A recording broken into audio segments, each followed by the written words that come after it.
2000 Dodge Intrepid. Alright. We got the water outlet.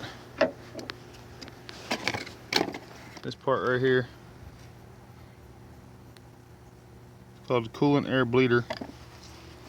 Anyways, they dry rot, get a hole in them, or crack. It's got a hole in it. That's what it looks like. Camera's crappy. Alright. Anyways, easy way to do it.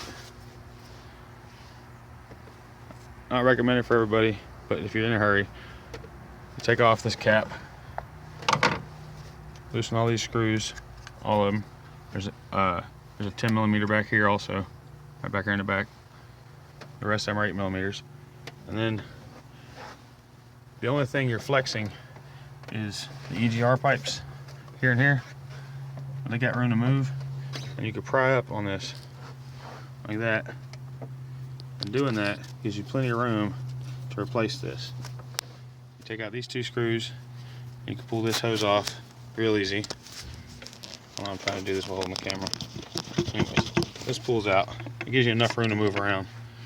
And you can pick this up, move this hose out, this wire out of the way.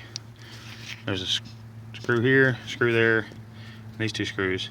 You can lift this up and pull it out, and drop the new one in and plug it right back up real easy. I did it in like 15 minutes.